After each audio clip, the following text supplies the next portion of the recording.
Join me, Keita Demming, where we'll be talking about strategy to action. We'll be focusing on four things. How do you frame and think about your desired future? What's the future you want to build? How do you think about what you prioritize in your life and your business? We're going to double click on how do you create alignment so that everything you do is focused on your desired future? And then how do you think about allocating resources? In this YouTube episode, I'll be talking with Keita Demming.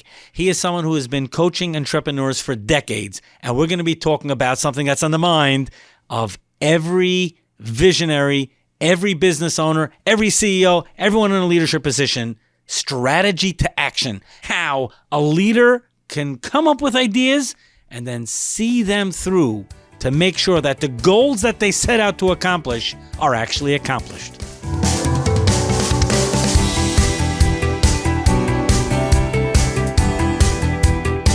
Welcome to another edition of Mind Your Business right here on 710 WR, the voice of New York, and the powerful iHeartRadio network. A special thank you to you, the great listener of this show. You have us in the number three, according to Nielsen, in the top 10 in New York AM radio. How cool is that? And that's a testament to the great guests that we have week in and week out. And of course, tonight we are featuring Keita Demming. He is about to release an incredible book called Strategy to Action. Run your business without it running you.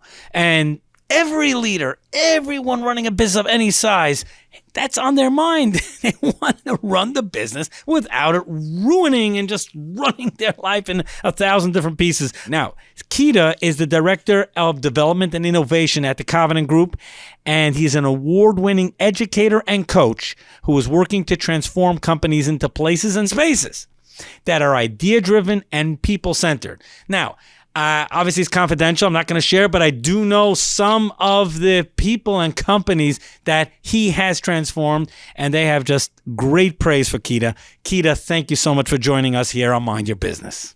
Thank you for having me, Chuck, and it's always a pleasure. I want to thank you for the number of times you've had us on your show and always supporting the work we do, sharing that good work, and especially the stuff you did at the Pinnacle.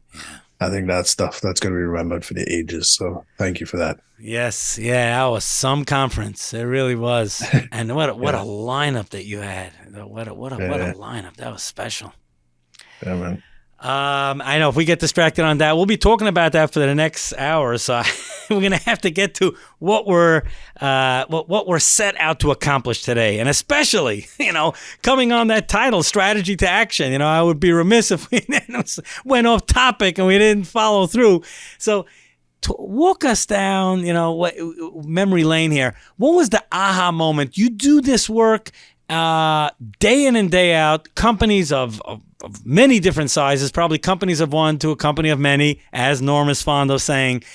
What was the aha moment when you said, you know what? I got to commit this to print. I got to write about this. Yeah. You know what? It's the John Donnelly. I was having a conversation with him today, and he was saying that people who are true masters of their craft humble themselves to their craft, which is that they're always learning. They never feel like they know everything. It's sort of the more you know, the more you realize how little you know. And the germ or the seed for this book was planted by our clients. In it, we lay out a framework that our clients love and use every single day. And they kept asking us to say, hey, we want to read more about this. We love this framework. It's so helpful. I have it on my desk printed, but I'd like to read more about it. And we just never written about it. And part of it is we were so busy with our clients doing the work that we'd never take any time to write it. And then I remember, I think we did a session with you during COVID. So around this time, we did a conversation with you. And the message for us at the time was never let a crisis go to waste. How is this crisis a gift for you? So instead of looking at what are the downsides, etc., what's the silver lining in the crisis? And the silver lining in the crisis for me, I was like, oh man, I got the time to write this book that my clients have been asking me to write for a long time. And the first year of COVID, I was like everybody, stumbling through it. And in the second year of COVID, I kind of really committed to writing the book. So that would have been 2021. 2022, gave my book to an editor who basically made me rewrite it. And now it's coming out in 2023. So it's taken 3 years of love and heart and putting everything that I had to write a book for busy professionals. So one of the things I would say, the book is intentionally short, intentionally punchy. It gets to the point really quickly. So my thinking is, if you buy this book and you're flying from New York to San Francisco, I want you to read the book on the flight from New York to San Francisco and back. That's what I was thinking when I wrote this book. And how do I do that? And as you come off the plane, you can apply something from the book in your business, not because you have to, because the book has inspired you to. So that's where the impetus for writing the book came from. I don't know if, is that helpful, my friend? Absolutely. Now let's go into the title. Now, the title is really at the core of what you do and provide for your clients day in and day out at the Covenant Group. Strategy to action. That's such a powerful title. It gives an adrenaline rush. Strategy to action. Every executive, every leader dreams of strategy, but then not everyone's able to execute. Perhaps you could discuss even just that headline, what it stands for, strategy to action. Maybe I'll talk about that by telling a story that happened recently. So about 3 days ago, I was taking a call from a prospect, a potential client of ours. Mm-hmm. And he was telling me, I asked him, if one of the first things we say is, tell me about your company, what are some of your pain points, etc. And throughout, he said 3 times, we value our people, we continue to invest in our people are number one. So I stopped him and I said, do you mind if I ask you a question? How much money do you set aside to invest in your people on an annual basis? And he said, good question. I have to look into that. I'm not sure. I don't think we've ever deliberately set aside money for his people. We just do it as it comes about. We haven't really done that. So I go, cool. So how much time do you set aside to invest in your people on an annual basis? Good question. I would have to look into that and get back to you. So I said to him, you said 3 times on this call that you value your people and you want to invest in your people. That's what you're saying.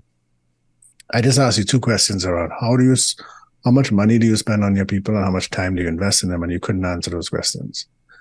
That's a very clear gap. So in our work, we talk about, you can tell what people value in 2 ways: how they spend their time and how they spend their money.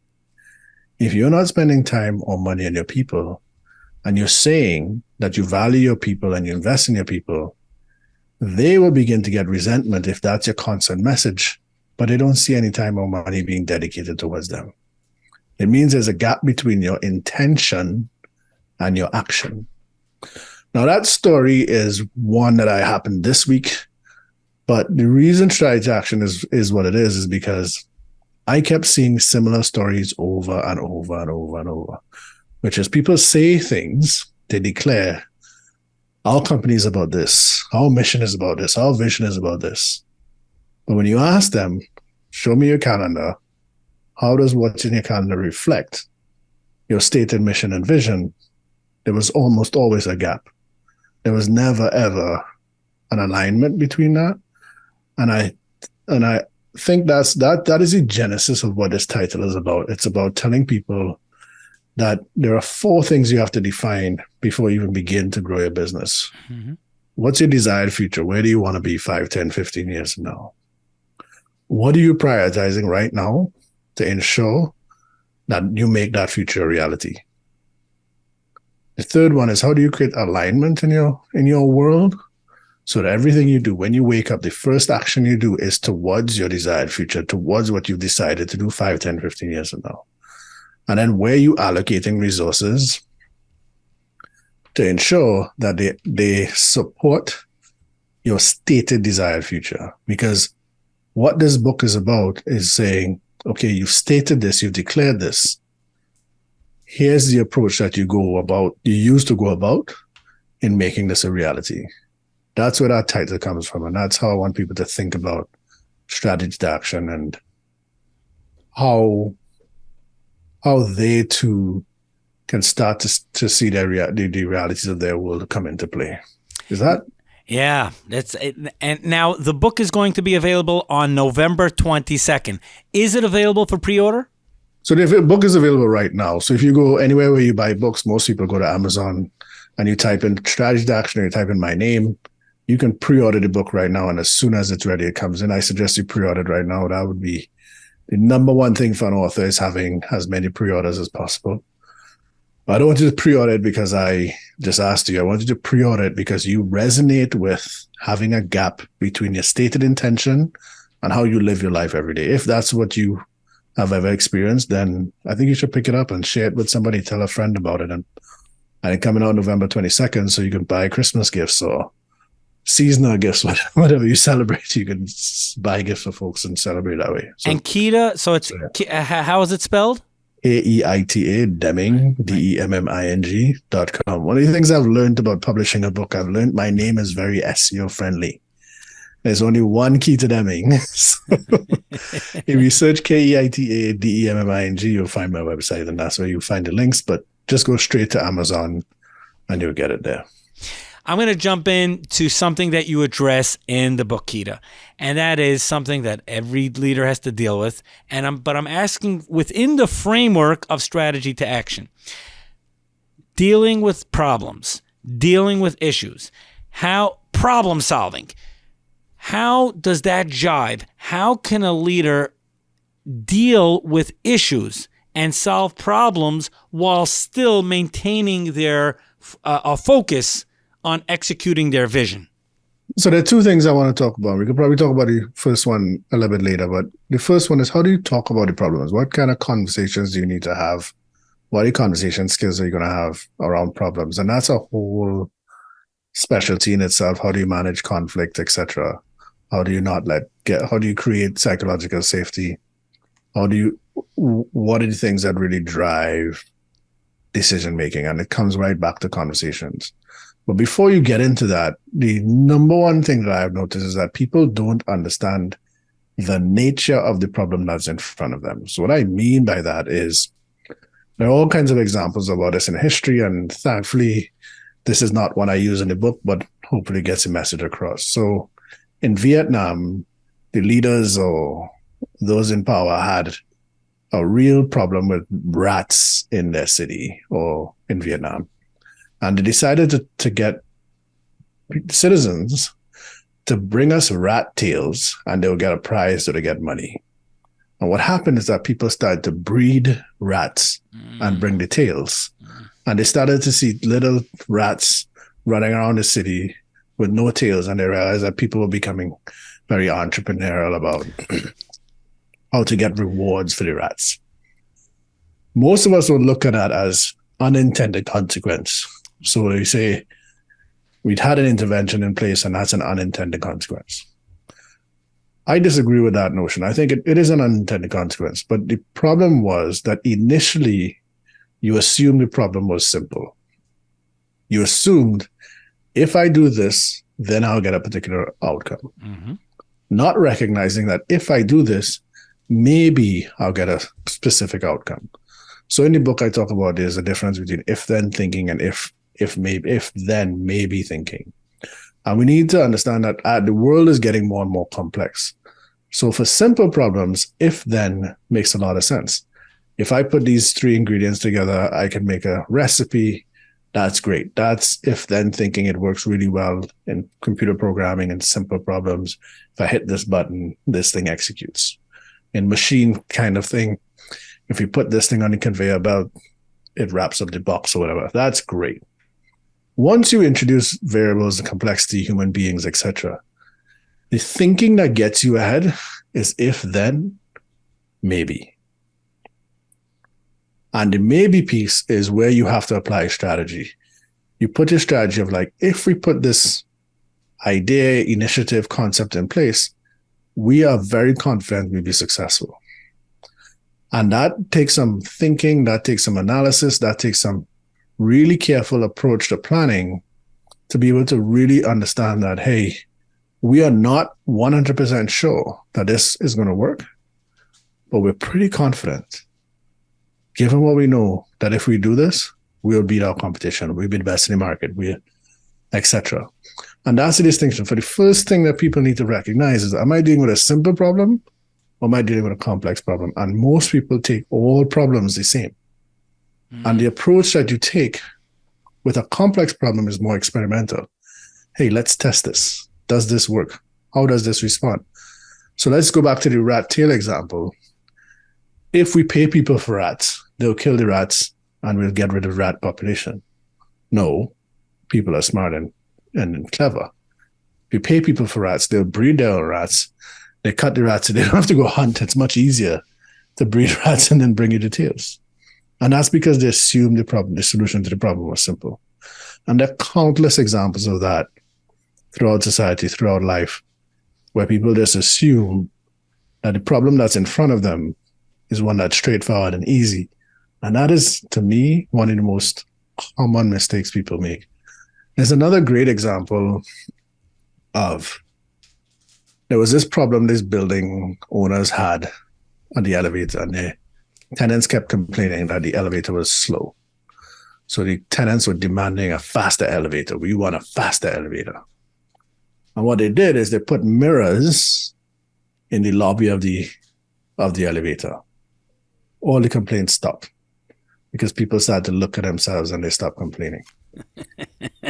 And they were about to invest millions in this faster elevator. So sometimes you have to think about, how do I really address this issue? What's the real problem here? So I think the idea of problem solving and what kind of problem are you facing is a very real one that a lot of people ignore. I hope that's helpful. Absolutely. I'm glad I'm making you laugh. No, absolutely. That's it's incredible how creative people really need to be in problem solving. Many times people are just exactly what's in front of them. Let me just deal with that head on, not realizing there are other creative ways, and many times, inexpensive ways to deal with an issue. But it's just a matter of really understanding what the pain point is and then coming up with the approach. I mean, the idea about the elevator is a great example. It's a great example. Yeah. Okay. Now, there's something you touched on, and that is the importance of conversations. And I know at the Covenant Group, they speak about this frequently. And I would like to address this point. Strategy to action. Good. An executive, let's say, is a great drill sergeant. He knows how to get things done. He doesn't have time for conversations. What is the background? What is the psychology? Why are conversations so meaningful, so important in order to gain buy-in to execute a vision? So I don't understand the idea of he doesn't have time for conversations, but let me can I throw a question at you? Yeah, sure. I want you to think about some task you want to get accomplished. Okay. You think of a task in your brain, something you want to get. Okay. How do you accomplish that task without having a conversation? Yeah, I mean, so I would just respond by just kind of picking up and doing it myself. But of course, I need to delegate, and I'll need a team to get me there. But the way to do it, without is just myself. But of course, then I'm hitting the glass ceiling because there's a limit in the amount of hours and energy that I could devote to it. So there are two things I want to point out to you. One is, we can't do anything without first having a conversation with ourselves. Mm. I should move this pen. I should start writing my book. We have to have self-talk is how we drive behavior. Wow. And that's the first thing that people don't recognize. So in the conversation is happening at three levels. One with yourself, one with your inner circle, that's your loved ones, your closest people, your closest employees, your closest teammates, whoever. Mm-hmm. And then the third one is the sector or system that you're trying to affect or you're trying to have an impact on. So what I want people to understand or take away from this book is that conversation is the action. So there's no such thing as I don't have time for conversation, because we can't do anything in this world without a conversation, at least with ourselves. So if I want to go and run, I have to convince myself to put on my shoes, go and run and do the whole thing. And while I'm on the run, I have to convince myself to run not 1K, not 2K, but 5K. And I have to convince myself every step not to give up. So when I say conversation is the action, I mean conversation is the action. I mean, there's nothing we can accomplish in this world without conversation. Conversation is the heart of every single thing we do. So for example, one of the things that we know from science is that there are three things human beings do better than any other animal on the planet. Number one is our capacity for language. No other animal has the capacity for language like we do that we know of. We have the highest capacity for language. The second is our ability to set goals. We can set goals 10, 15, 20, 200 years in advance, where animals can't do that. Some animals can do like seasonal planning maybe. And it's debatable about whether or not they set a goal or whether that's instinctual. The third thing is we can share goals. We can have shared goals. Those are the three things that separate us as human beings, that make us the only species that is changing the planet, that has impacted the planet the way it has. That is what makes us human beings. That is the fundamental thing that made us be able to build skyscrapers in New York, send people to the moon, etc. Is those three things: language, goal setting, ability to share goals. You cannot do any of those three things without conversation.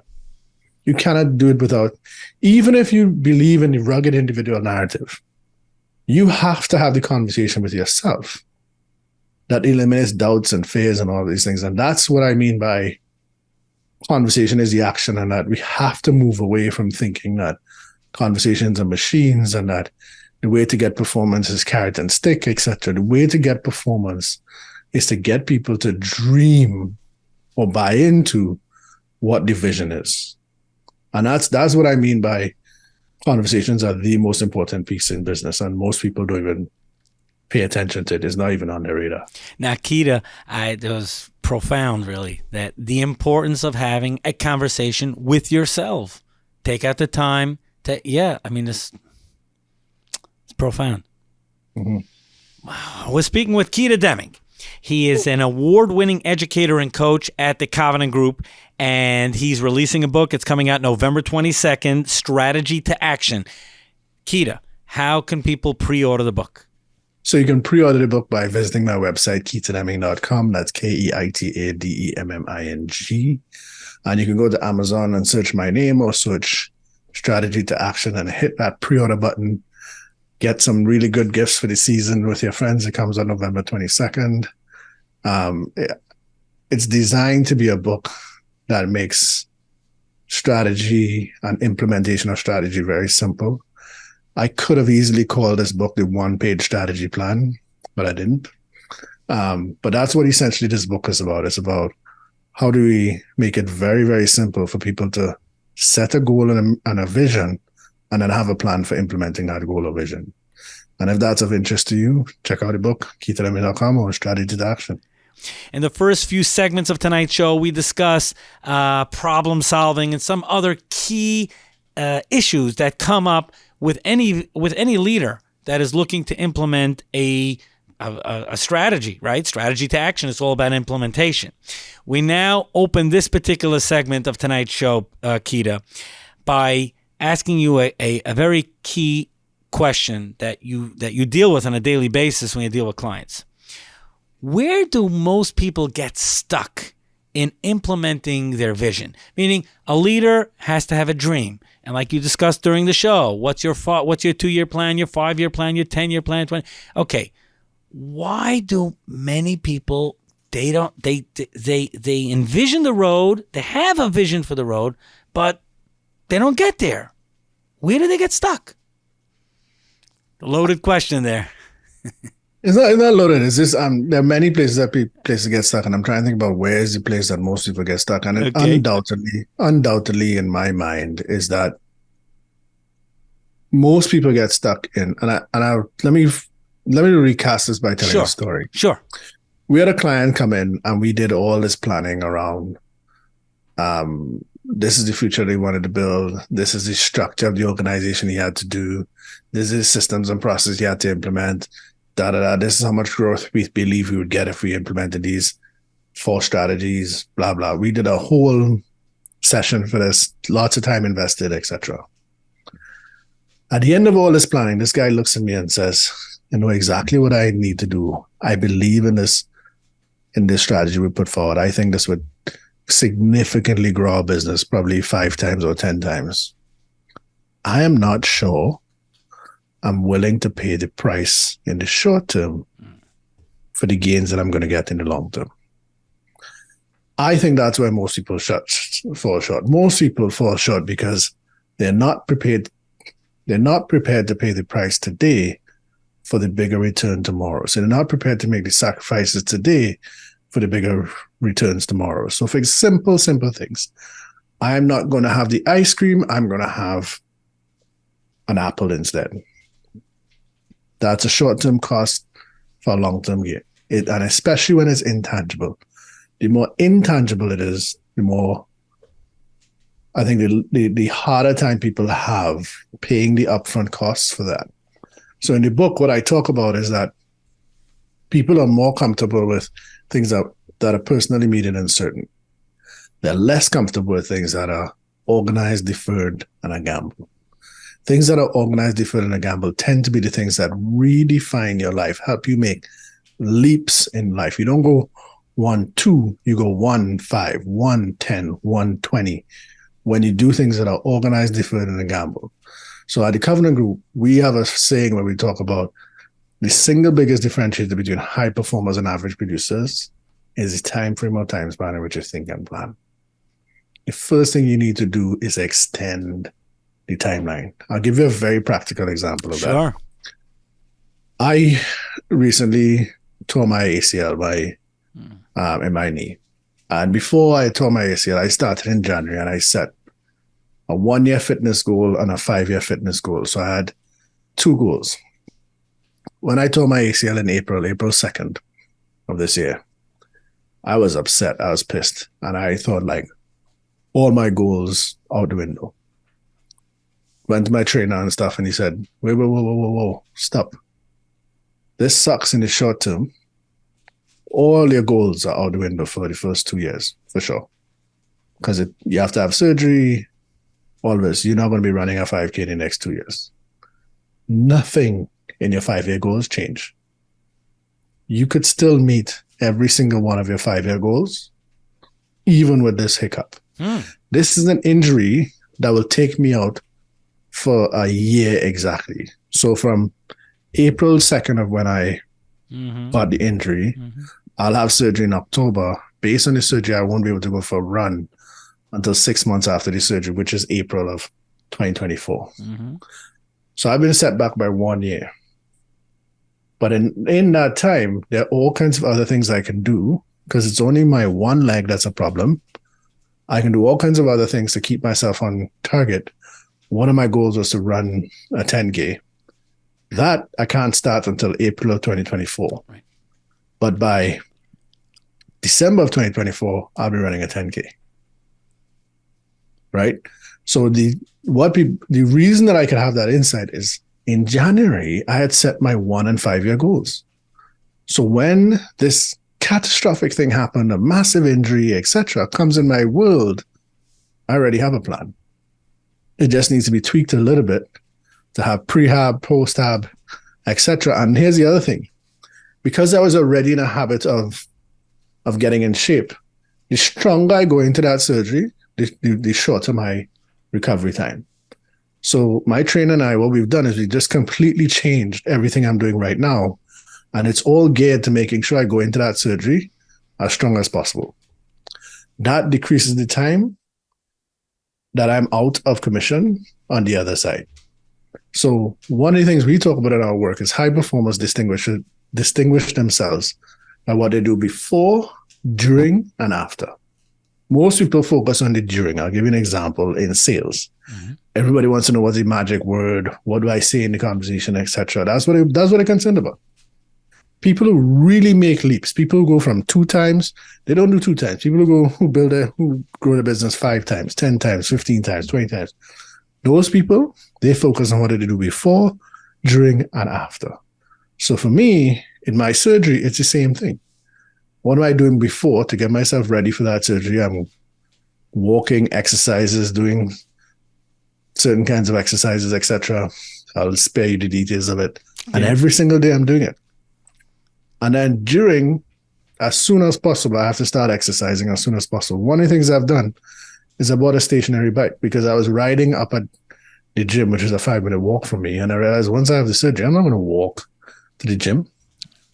So I bought a stationary bike secondhand, cost me $300. Mm-hmm. And that gym is going in my basement. So that once that surgery happens, I just have to walk from my bedroom to the next room, get on the bike, and start my rehab. So reduce the friction. So it's what you do before, during, and after. And that applies to everything you do in life. That applies to how you grow a business, how you manage your marriage, your relationship with your best friend, etc. It's just these fundamental principles that if you follow them, they increase the chances of you having success exponentially. And a lot of people don't recognize that. And now another quick point, because we have to go to a commercial break in 2 minutes. And just from the vantage point of your new release, Strategy to Action, is, and I enjoy this, that you had a 5-year plan. There was unfortunately a setback, but you didn't throw out the baby with the bathwater. How many times do executives like, oh no, that's it. It can't happen now. Forget it. They just like everything comes apart. No, you shared that you could still meet that 5-year goal, even though there was a setback. Can I make a really important distinction here? Sure. I think it's really important. With my example of my knee, my fitness goals are all within my control. So none of the assumptions didn't change. So the crisis happened and I could just jump back on that because they were all very personal. Take the example of the pandemic, for example. I'm seeing this all the time with companies. You have we have 3 CEOs who are, the pandemic has changed everything, therefore we need to change everything in our business. The pandemic is now over, let's get back to our plan. And then there are the CEOs who are doing a hybrid. The pandemic has impacted our life. We need to see what still applies and what new we need to add. Spoiler alert, it's the hybrid that's probably going to have the best performance. Right. So it's not about throwing the baby out of the bathwater, going back to the type of problem you have. It's what's the type of crisis you're dealing with. So there are 3 things that impact social change in general. The paradigm, and a paradigm does 2 things. It defines the boundaries in which you work and it defines the rules for playing. The pandemic changed the rules for playing and it changed the boundaries. The way resources flow in a system, the pandemic has changed the way resources flow. People are now working from home. They're not driving downtown. People are working online, all that. So the resource flows in the system has changed. And then the social relationships have changed, the way people interact. There are way less cooler conversations happening. So the paradigm has shifted. We are watching social change happen. The number one thing I want you to remember from my book, from strategy, etc., is strategy is a hypothesis. You use your tactics to test the hypothesis. And that's one of the number one lessons that I think people need to take away from the book. And that's very different from my injury is one type of crisis versus the pandemic, which was absolutely transformative. And you have to take different approaches to that, if that makes sense. So it's not about, I could jump back on the bandwagon with my training. I can't do that with my company. Well, I can, but I don't think it'll be successful. But that's beside. Keita Demming, his new release is going to be on November 22nd. Strategy to Action. Run your business without it running you. Keita, how could people pre-order? First of all, you can pre-order it right now. Most people will probably do that on Amazon. You can visit my website, keitademming.com, where I have all the major sellers on my website. Also, you can sign up for my mailing list. I send out a newsletter every 2 weeks, which is packed with stuff that I'm talking about today. I have a mailing list which an open rate of 40%, which is apparently really, really high. And it certainly in the is. industry. Yeah. So if you want to get that kind of value, visit my website, KeitaDemming.com, search my name, KeitaDemming, or search Strategy to Action, and you'll find a copy of the book. And you can follow me anywhere at K Demming. Mind Your Business with the Successful right here on 710 WOR, the voice of New York, and the powerful, there we go, iHeart Radio Network. That's how people access us around the world.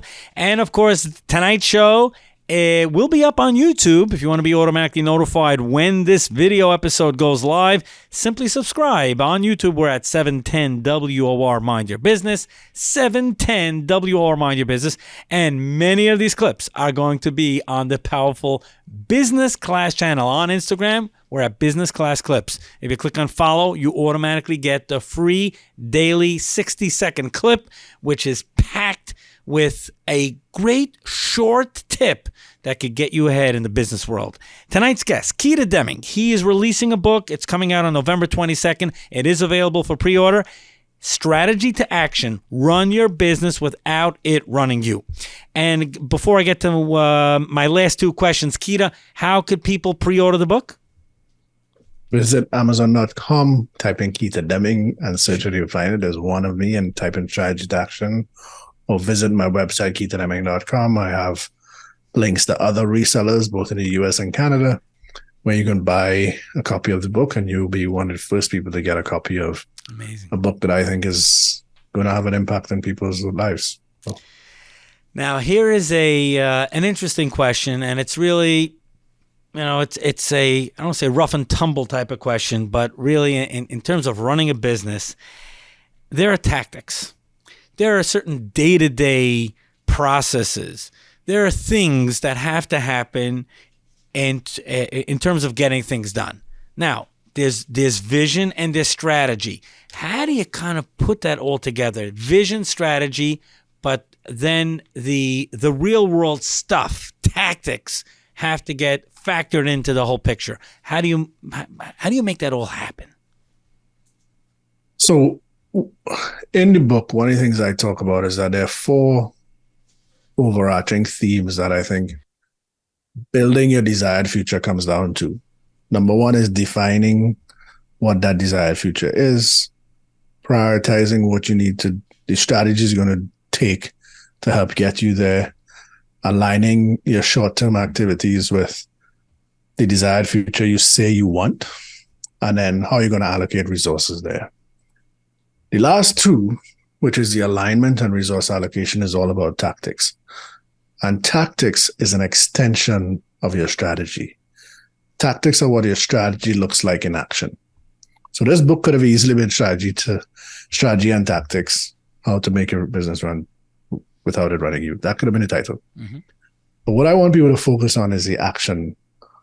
And there's a question that I ask in that book, which is the next action I'm about to take in radical service of my desired future, or the future I say I want? I'm about to pick up the chocolate cake. Is this action in radical service of the future I want?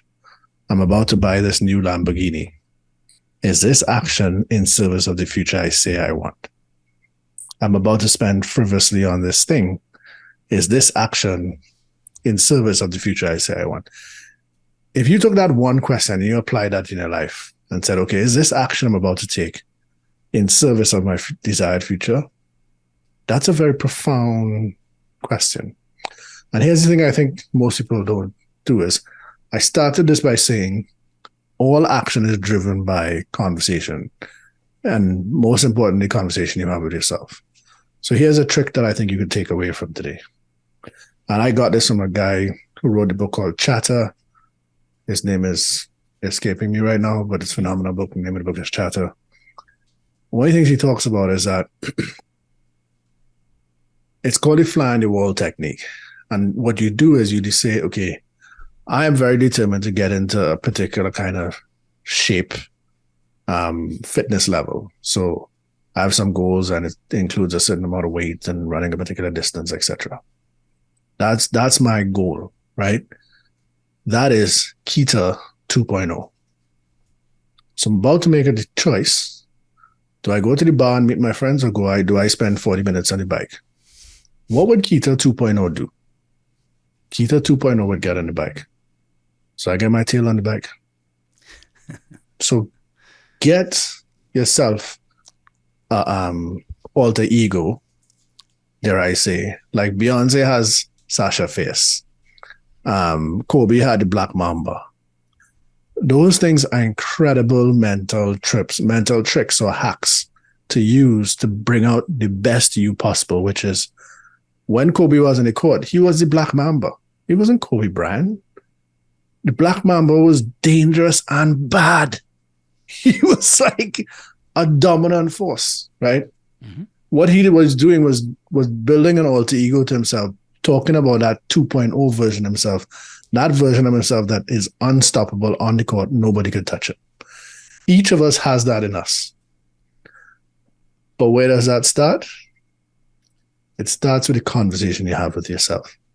Everything we do comes right back to conversations. In our word, we talk about practice, we talk about habits, we talk about mindset, we talk about everything. What the research is very clear on is action is what leads to the transformation. And the first action you have to take is the way you talk to yourself, the kinds of conversations you have with people in your inner circle, and the way you talk to the sector or system where you're trying to impact or influence. Let me just spend a couple minutes with the people who are in your inner circle. And I'll tell a quick story here. When I was 17 actually, I had an injury and I decided to play rugby. I'd been playing rugby for about 3 months. And the coach, after the training, a guy walked up to me and said, "Hey, they're looking at you to join the Trinidad national team, but they think you smoke, drink, and party too much." I didn't know the guy was my dad's friend at the time, but that's not the point. I decided that day when he talked to me, I was kind of thrown off, like, who are you? Who's this guy? Mm-hmm. And I decided, you know what? If they're looking at me, I need to do everything in my power to make sure that I make that team. I went home, and my best friend at the time was my brother and a bunch of guys I grew up with. I had to stop hanging out with my brother.